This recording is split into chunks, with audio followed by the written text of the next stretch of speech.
अस्सलाम वालेकुम डॉक्टर्स, क्या हाल है? ठीक खैरियत से हो? आई होप कि you all are doing well. आप सब खैर खैरियत से होंगे। आप काम कर रहे होंगे, एचएससी के लिए प्रिपेयर कर रहे होंगे, क्योंकि सिर्फ मेरे ख्याल में से महीना भी नहीं रहता है। अब टाइम काफ़ी शॉर्ट है, आपको प्रैक्टिस करनी चाहिए, आपको कॉन्सेप्ट्स क्लियर करने चाहिए। तो एक तो मैं मेरी ये रिक्वेस्ट है कि जितने भी हमारे लेक्चर्स है दरमियान में से ना देखें जिनके बेस कमज़ोर है मैथ्स में। एक तो वो है जो मैथ में सही है स्टूडेंट्स, वो उनको तो मसला नहीं है। जो बिल्कुल बेसिक स्टूडेंट्स है वो पहले ही स्टार्ट से देखा करें, क्योंकि एक दरमियान में एक वीडियो में मिसाल एक कॉन्सेप्ट में शॉर्टन करता हूँ, बिल्कुल शॉर्ट बता देता हूँ फिर, क्योंकि वो मैंने पहले समझाया हुआ होता है। इस तरह के ऑप्शंस आते हैं, तो आप सीक्वेंस में देखा करें, जो पॉइंट्स आपको अभी तक नहीं आते उनको नोट किया करें, फिर डेली रिवाइज किया करें, सही है। उसके साथ साथ अभी तक मैंने प्रैक्टिस कराने की कोई वो नहीं किया है, लेकिन वीडियो डाले हुए हैं ना उसमें, उसके साथ ग्रुप में अभी तक किया है शुरू। 2-3 दिन में मैंने ग्रुप में वो मसला शेयर किया था। 2-3 दिन के बाद मैंने फिर प्रैक्टिस के वो भी शेयर करने वीडियोस ग्रुप में, व्हाट्सएप ग्रुप में। इस वीडियो के डिस्क्रिप्शन लिंक में हमारे व्हाट्सएप ग्रुप का लिंक है, तो उससे व्हाट्सएप ग्रुप में आप पार्टिसिपेट करें। वहाँ पर इंशाल्लाह मैं जितने भी टॉपिक्स हमने पढ़े स्टार्ट से 2-3 तारीख से, फिर मैं स्टार्ट से जितने टॉपिक्स पढ़े उनके मैं क्वेश्चंस खुद बनाऊंगा, बुक से उठाऊंगा, डिफरेंट सोर्सेज से उठा के फिर आप लोगों को सेंड करते जाऊंगा कि आप ये सॉल्व किया करें। उसके बाद फिर डिस्कशन भी किया करेंगे, सही है। या फिर अगर मुमकिन हुआ तो फिर यूट्यूब पर भी डाल देंगे डिस्कशन की वीडियोस भी। तो एक शॉर्ट कंसेप्ट है कि भाई नंबर्स दे दिए गए होंगे कि भाई उनको असेंडिंग ऑर्डर में या डिसेंडिंग ऑर्डर में क्या करें, आप अरेंज करें।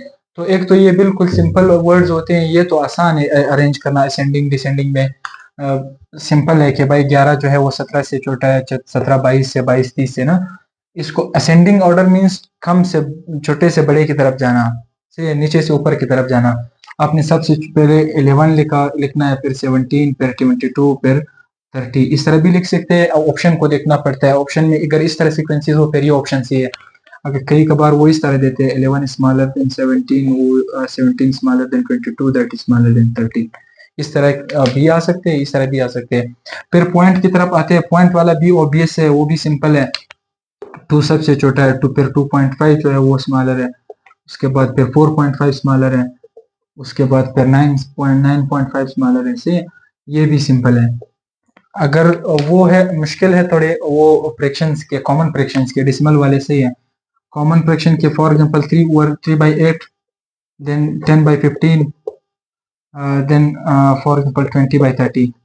इनमें से कौन सा वाला फैक्टर फ्रैक्शन जो है वो बड़ा है और कौन सा वाला छोटा है? एक तो अगर आप लोगों की डिवीजन वाला मैथ्स क्लियर है ना, तो आप इनको डिवाइड कीजिए। 3 को 8 से डिवाइड दे दें, 10 को 15 से, 20 को 30 से। जो छोटा है, जिसका जवाब कम आया वो वाला सबसे छोटा है। एक ट्रिक ये है ना कि आप 3 को 8 से डिवाइड करें। अब 3 8 से डिवाइड हमने करना है तो पॉइंट लगा लेंगे, 0 लगाते हैं।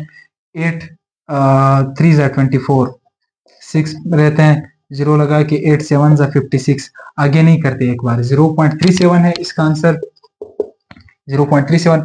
इसको करते हैं, इसको करते हैं कि भाई 10 को 15 पर डिवाइड करते हैं, नहीं होता है, पॉइंट लगा लेते हैं 0 लगा के। 15 6 ज़ा 90, 10 रहता है, फिर 6, 0.66, सही है।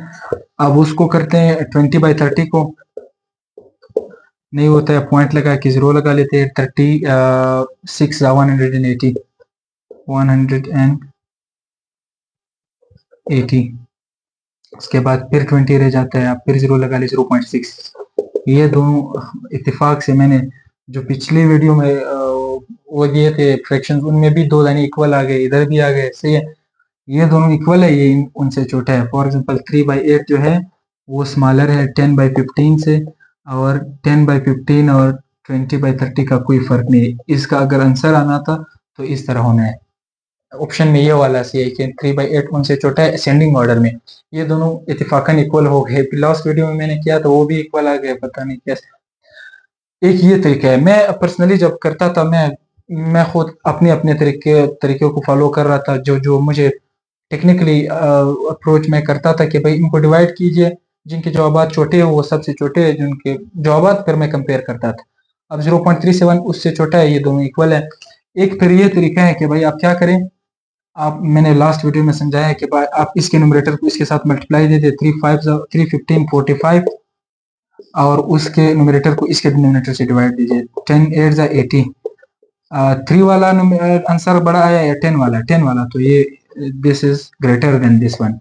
इसको फिर इसके साथ करते हैं आप, 10 30 जा 300, 20 15 जा 51 again 300 equal, this is obvious. 10 30 जा 300, 20 15 जा 300, तो ये दोनों इक्वल है। उस तरीके से भी इक्वल आ गया, आपने देख लिया। अगर आपका डिवीजन तेज है तो बिल्कुल ये ट्रिक ना सीखे, कोई मसला नहीं है, ट्रिक्स ना सीखा करे इतने ज्यादा। जो जो अप्रोच आपको आता है, टेक्निकल अप्रोच बचपन से आपने मैथ पे अप्लाई किया था या आपको आसान लगता है, फिर वही क्या करे, जरूरी नहीं है कि आप हर चीज के लिए ट्रिक अपनाएं। तो ये छोटा, ये दोनों इक्वल, ये वाला तरीका भी मैंने वो किया था, समझाया था आप लोगों को। अब इन दोनों में ये बड़ा था, इन दोनों में ये दोनों इक्वल हैं। अगर इक्वल ना होते, फॉर एग्जांपल इन दोनों में फिर ये बड़ा बड़ा निकलता ना, फिर आपने इन दोनों को भी कंपेयर करने थे। इन दोनों में ये बड़ा, इन दोनों में फिर ये बड़ा, इन दोनों को कंपेयर करके कौन बड़ा है ना। अगर ये बड़ा हो ना, फिर पहले आपने ये लिखना था, फिर ये लिखना था, फिर ये लिखना। ये वाला अप्रोच मुश्किल है, मैं मुझे खुद पसंद नहीं है ये वाला, जो इसके न्यूमरेटर को इसके साथ मल्टीप्लाई दे दे, उसके इसके साथ मल्टीप्लाई दे दे। ये वाला भी सही है, क्वेश्चंस गलत नहीं होते, फिर आपने हर एक को अलग अलग कंपेयर करना होता है। अगर वो डिवीजन वाला आपका स्ट्रांग है कॉन्सेप्ट, आप इसको इसके साथ इस पर डिवाइड करें, 10 को 15 पर, 20 को 30 पर, फिर आंसर उठाए कि इसका आंसर छोटा है वो सबसे छोटा है, जिसका बड़ा है वो बड़ा है। उसके बाद आते हैं नेगेटिव डिजिट्स की। डिसेंडिंग वाले मैं नहीं कर रहा हूँ, क्योंकि वो इन जो अभी जवाबात मैंने लिखे इनके उलट है। अगर उन्होंने ये क्वेश्चन दिया कि डिसेंडिंग ऑर्डर में करें, तो आप पहले 30 लिखे, फिर 22, फिर 17, फिर 11, सिंबल इस तरह होने चाहिए। उसी सवाल का मैं पहले आपने 30 लिखना है, फिर 22, फिर 17, फिर 11, या इस तरह, या शायद क्वेश्चन में इस तरह दिया गया हो, निशानात सिर्फ कॉमास लगाए गए। ये फिर आगे मैं नहीं करवा रहा हूँ, आपको पता है वो सिर्फ उनके उलट है। अब माइनस की तरफ आते हैं, यहाँ पर माइनस हो, यहाँ पर हो, यहाँ पर हो। माइनस में एक बात याद रखें, जहां पर डिजिट जितना बड़ा दिखता हो उतना ही वो छोटा है। ये एक स्टेटमेंट ध्यान में रखें। दो माइनस वाले डिजिट कंपेयर करें, एक -14 है, एक -10 है। 10 वाला बड़ा है, -14 वाला जो है वो छोटा है। आप इसको इस कंसेप्ट के साथ ले लीजिए कि फॉर एग्जांपल माइनस मींस आपके ऊपर कर्जा है ना, आपके ऊपर जब 14 रुपए कर्जा हो तो आप नुकसान में हो, खसारे में हो, या 10 रुपए हो, 14 रुपए जो है वो मजीद नुकसान है, तो 10 वाला बेटर ऑप्शन है, वो बड़ा है ना। अब किस तरह करना होता है, अब हमने फॉर एग्जांपल -2, -5, -4, -7, इनको असेंडिंग में अरेंज करें, कौन छोटा है उसको सबसे आगे लिखे, फिर नीचे से ऊपर। -7 इज स्मॉलर देन ऑल, फिर -4, फिर -2। माइनस वाले डिजिट अभी सादा वाले आपको क्लियर हो गए। पॉइंट मिलाते हैं, माइनस की कोशिश करते हैं। -2.5, -18.3, -9.2। यहाँ पर फिर माइनस निशान जब आया, बाकी सब चीजों को इग्नोर करें, क्या होना है, जो सबसे बड़ा है वो सबसे छोटा है। -18.3 smaller than all, then -9.2, then -2.5। ये रहा डिसिमल पॉइंट्स का गेम। उसके बाद ये वाले अगेन अगर माइनस में है ना, फॉर एग्जांपल तीनों में माइनस में है, इसको इस बार थोड़ा चेंज करते हैं, फिर आंसर वही आएगा। ये भी माइनस में है, या एक को आप प्लस में ले ले, तो एक प्लस में है वो तो जाहिर सी बात है फिर ये सबसे बड़ा है, क्योंकि वो माइनस में है। जीरो भी माइनस वाले डिजिट से बड़ा है। माइनस में अगर आप 1,00,000 क्यों ही ना हो, जीरो आपसे बड़ा है ना, उन डिजिट से जीरो बड़ा है जो माइनस में हो। फॉर एग्जांपल मैं तीनों को माइनस लेता हूँ। अब किस तरह करूं, एक तो वो अप्रोच है कि भाई डिनोमिनेटर्स को न्यूमरेटर के साथ, एक ये अप्रोच है कि आप डिवाइड कीजिए, 3 को 8 पर डिवाइड कीजिए। मैंने किया था लास्ट उसमें अटेम्प्ट में 0.37, लेकिन इस बार -7 है। इसका डिवीजन इसका आंसर आया था 0.66, लेकिन इस बार माइनस में है। सही है, 25/30 का आंसर इस बार निकालते हैं, क्योंकि हमने चेंज किया स्टेटमेंट। 25 को 30 पर डिवाइड करते हैं, पॉइंट लगा के 250, सो 30 6 180, 37 210,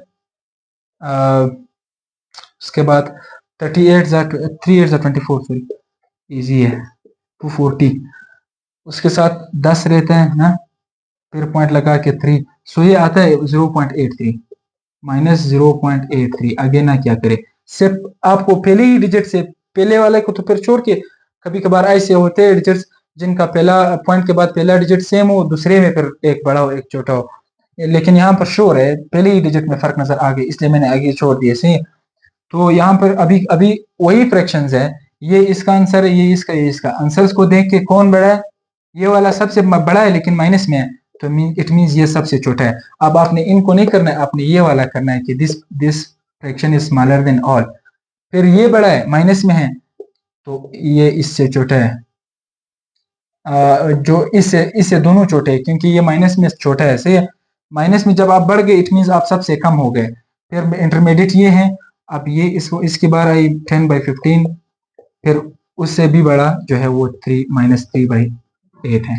आई होप कि आपको इसके बाद ना पॉइंट वाले, ना माइनस वाले, ना फ्रैक्शन वाले किसी में भी मसला नहीं होगा इंशाल्लाह। इसके बाद एक और वो है, छोटा टॉपिक है ना, उसके हवाले से कि भाई आप इंटर कन्वर्जन कैसे क्या करें, how to inter convert. Question बहुत आते हैं इस तरह के कि भाई डिसिमल फ्रैक्शन दिया होता है, फिर उसमें कॉमन फ्रैक्शन में चेंज करें, या कॉमन दिया होता है उसको डिसिमल में चेंज करें। फॉर एग्जांपल 3.95 को आप क्या करें, इनको कॉमन फ्रैक्शन में चेंज करें। Common fraction means common fraction means point हटा के बटे में लाए आप क्वेश्चन, या इस तरह क्वेश्चन दिए हुए होते हैं कि भाई आप 15/2 को आप पॉइंट में ले जाइएगा, ये फ्रैक्शन में है, कॉमन फ्रैक्शन में CF आप डिसिमल फ्रैक्शन में चेंज करें। ये डिसिमल में दिया गया क्वेश्चन, डिसिमल फ्रैक्शन आप क्या करें, आप इसको कॉमन फ्रैक्शन में चेंज करें। तो इसका तरीका है, बस यही एक एग्जांपल करा रहा हूँ, चाहे जितने भी डिजिट्स का क्वेश्चन क्यों ना हो, तरीका यही है। 3.95 को आगे मैं क्या लिखूं, मैंने इस तरह कन्वर्ट करना है, 3 पॉइंट को खत्म करना है 95, पॉइंट को मैंने खत्म कर लिया, नीचे अपने पॉइंट की जगह पर 1 लगाना है, अपने आप से पॉइंट खत्म करें, पॉइंट की जगह पर नीचे 1 लगाए, उसके बाद जितने डिजिट्स है यहाँ पर उतने ही जीरोस लगाए, सही है। या फॉर एग्जांपल इस तरह क्वेश्चन है 1/3.25, अब क्या करूं, अब भी आपने किस तरह करना है, अब ये कम्प्लेक्स फ्रैक्शन वाला गेम आ रहा है, आपने एक को उसी तरह छोड़ना है, 3.25 को आपने कन्वर्ट करना है कॉमन फ्रैक्शन में। सो पॉइंट को इग्नोर करें, पॉइंट की जगह पर नीचे 1 लगाए, ऐसा ना हो आप इस बार ऊपर लगा लें, जो भी डिजिट दिए है उसी के नीचे ही आपने ये कुछ करना है। आप इस बार पॉइंट की जगह पर 1 लगाया, 2 और 5 की जगह पर 2 जीरोस लगाए। अब ये वाला ऑप्शन, ये रियल वो है बटा, ये अभी क्रिएट हो गए। तो इसको सॉल्व करने का तरीका मैंने अगले वीडियो पिछले वीडियोस में आपको समझा दिए हैं। अब ये कन्वर्ट हो गया, पॉइंट से कॉमन फ्रैक्शन में कन्वर्ट हो गया। आगे आपने सिंप्लीफाई करना है तो करे, 5 से और है, 5 से 1 जा 35, 4 उसको दे दे, 5 9 जा इसके वो भी 20, ये 5 से हमने सिंप्लीफाई किया। आंसर या वो होगा ऑप्शन में, या ये होगा, या इससे भी आगे शायद तकसीम हो जाए। इस बार नहीं हो रहा है, ये क्वेश्चन नहीं हो रहा है, शायद कोई और हो जाए, क्योंकि उन्होंने कॉमन फ्रैक्शन में उन्हें चाहिए, तो यही लास्ट वो आंसर है। अगर उनको वैसे इसके बाद अगर आप इसको डिवाइड करें तो फिर यही है, सेंटनल को आप 3 पर डिवाइड, इसको किस तरह कन्वर्ट करिए, ये सिंपल डिवीजन है, 15 को 2 पर करे, ट्रिक्स ना ढूंढिए हर चीज में। 2 7 जा 14, 1 रह गया, पॉइंट लगा ले, इधर 0 लगा ले, 2 5 जा 10, so 7.5 is our answer. Common fraction is converted into we can say decimal fraction। या अगर इम्प्रॉपर दिया गया हो कि भाई 3 को आप 25 पर डिवाइड करें, ये प्रॉपर फ्रैक्शन है, ये इम्प्रॉपर है, यहाँ पर नंबरेटर छोटा है, ये प्रॉपर है। इसको कन्वर्ट करें तो आप 3 को अंदर डालें, 25 पर डिवाइड कीजिए, नहीं हो रहा है, पॉइंट लगा ले, 0 लगा ले, 25 1 जा 25, 5 रह गया, 1 0 अभी हम खुद से लगा सकते हैं, 25 2 जा 50। ये डिविजन तो कम से कम आप सबको आते होंगे ना। तो अब आंसर आया 0.12, पॉइंट से पहले हम 0 वैसे ही लगा लेते हैं ताकि क्वेश्चन थोड़ा सही लगे, ये शो के लिए लगा, सही है। आप लगा सकते हैं। अगर कोई इधर और डिजिट ना हो तो ये उसके साथ 0.12 ये हमने क्या किया, प्रॉपर फ्रैक्शन को डेसिमल फ्रैक्शन में कन्वर्ट किया। इसके बाद मुझे नहीं लगता है कि इसमें कोई और क्वेश्चन है। So enjoy your session and enjoy your journey. बिल्कुल 1 महीना ही रहता है, प्रैक्टिस क्या करें। ये मैंने सिर्फ अभी मैं एक एग्जांपल करा रहा हूँ, कॉन्सेप्ट दे रहा हूँ। एक्सरसाइज क्वेश्चंस अगर किसी को चाहिए कि भाई मैं कहाँ से करूँ, तो यूसेट एम बुक है, यूसेट फॉर प्री मेडिकल स्टूडेंट्स। ये थोड़ा सिंप्लीफाइड है और सिंपल बुक है, इसको ले लें। इसमें मैथ्स के पोर्शन में जो जो टॉपिक है वो इधर भी पढ़ा करे, इधर मुझसे भी पढ़ा करे, फिर यूसेट एम में पढ़ा करे, सही है। उसके बाद बलूचिस्तान होने वाले स्टूडेंट्स 6th मैथ से लेकर 10th के मैथ्स तक अपने साथ रखें। जो टॉपिक यूसेट एम में है और मैंने भी पढ़ा है, आपने यूसेट एम से भी पढ़ा, उसके बाद आप जाके बलूचिस्तान की बुक्स में देखें कि ये टॉपिक किस बुक में है, वहां जाकर आप उनकी एक्सरसाइजेस सॉल्व करें। बस यही है, कोई ज़रूरत नहीं है कि आपने फिर जाके और किताबें लें। ये ले लें, यहाँ से करें, बुक्स के प्रैक्टिस एक्सरसाइजेस करें। केपी वाले फिर यूसेट एम बुक ले लें, टॉपिक मुझसे पढ़ा करें या किसी और से पढ़ा करें, फिर यूसेट एम में पढ़ा करें। यूसेट एम में भी एमसीक्यूज होते हैं थोड़े प्रैक्टिस के, फिर जाके केपी के बुक्स में पढ़ा करें। 6th में होंगे ये चीज़ें, या 7th में होंगे, या 8th में होंगे, या ये तो बिल्कुल बेसिक है, शायद 4th 5th में है। बाकी जो टॉपिक्स आ रहे हैं वो 6 से लेकर 10th के मैथ्स में हैं, तो वहाँ से फिर पढ़ा करें। और एक ये कि पहले भी बताया था कि I am not a professional mathematician, मैं प्रोफेशनल मैथमेटिशियन नहीं हूँ, कभी भी कोताही हो सकता है। तो आप मुझे ज़रूर कमेंट्स में बता दीजिएगा कि भाई यहाँ पर मसला है या ये किसी भी एंगल से हो, पॉइंट गलत बता रहा होता हूँ, क्योंकि मैं खुद एक एमबीबीएस स्टूडेंट हूँ। हो सकता है मैं भी जहाँ जिस लेवल तक मैंने मैथ पढ़ा है मैं कोशिश करता हूँ आपको सिंप्लीफाइड तरीके में कन्वे कर दूँ। Thank you so much.